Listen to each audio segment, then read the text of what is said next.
Good morning, student. Today we will read about past perfect continuous tense. आज हम past perfect continuous tense के बारे में पढ़ेंगे। पिछले वीडियो में हमने past perfect continuous में affirmative sentences के बारे में पढ़ लिया। आज हम नेगेटिव सेंटेंसेस के बारे में पढ़ेंगे। नेगेटिव सेंटेंस मतलब नकारात्मक वाक्य।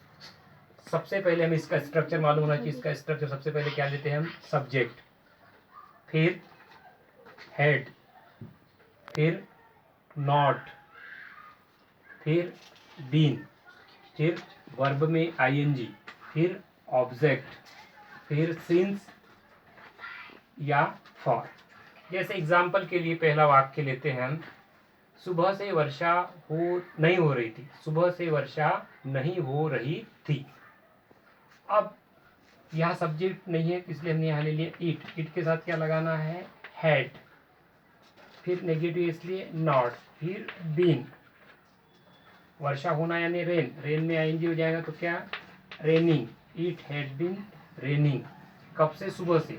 सिंस निश्चित समय, सिंस मॉर्निंग। तुम 2 दिन से अंग्रेजी का अध्ययन नहीं कर रहे थे। अब इसमें सब्जेक्ट क्या है? दूसरा सेंटेंस देखिए, तुम 2 दिन से अंग्रेजी का अध्ययन नहीं कर रहे थे। तो सब्जेक्ट क्या है इसमें? यू। यू के साथ में हैड। इसके बाद में फिर नेगेटिव सेंटेंस में नॉट। You had not. फिर क्या लगाएंगे हम? बीन। अध्ययन करना मतलब स्टडी। स्टडी में आएंगे स्टडी। काय का? अंग्रेजी का, मतलब इंग्लिश। कब से? 2 दिन से। निश्चित समय क्या? नहीं, इसलिए फॉर 2 days।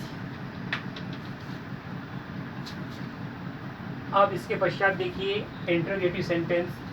बिल्कुल जैसा हमने नेगेटिव में किया है, थोड़ा सा उसी में परिवर्तन करना है।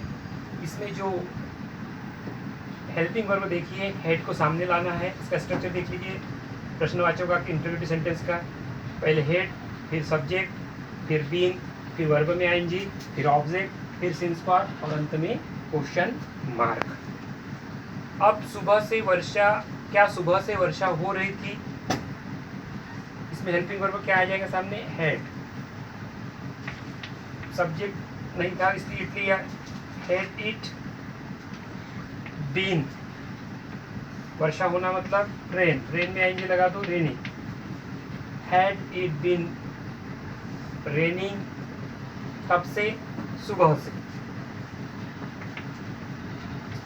सिंस मॉर्निंग और अंत में क्वेश्चन मार्क। जैसे कि यहाँ पर देखिए हमने यहाँ क्या किया था? हेड के बाद नॉट लगा दिया था और यहाँ का समझ लीजिए कि हेड को सामने ला दिया और सेंटेंस पूरा।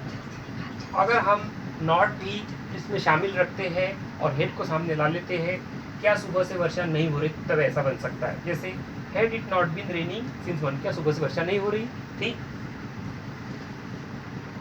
तो ये इसमें समझ में आ गया। Had it been raining since morning. क्या सुबह से वर्षा हो रही थी? अब क्या तुम 2 दिन से अंग्रेजी का अध्ययन कर रहे थे? अब बिल्कुल हेड को सामने ला लिया। ये सब्जेक्ट क्या? यू। फिर इसके बाद में आपने लगा दिया बीन। बारिश मतलब रेन। रेन में आईएनजी लगा दो, रेनिंग। हैड। देख लीजिए थोड़ा सा गलत हो गया था ये वाक्य, फिर से देख लीजिए। क्या तुम 2 दिन से अंग्रेजी का अध्ययन कर रहे थे? फिर से देख लीजिए, क्या सुबह से वर्षा हो रही थी?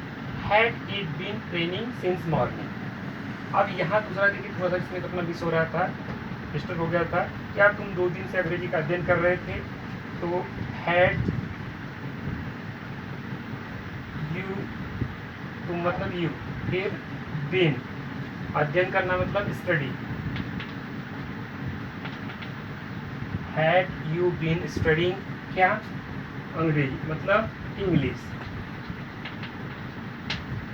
Had you been studying English. कब से?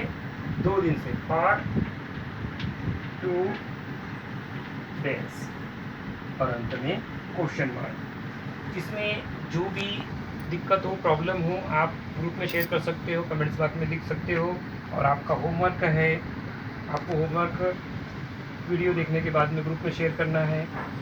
10 सेंटेंसेस आपको नेगेटिव बना के बनाना है और 10 सेंटेंसेस आपको इंटरोगेटिव बनाना है और इसे ग्रुप में शेयर करना है। Thank you.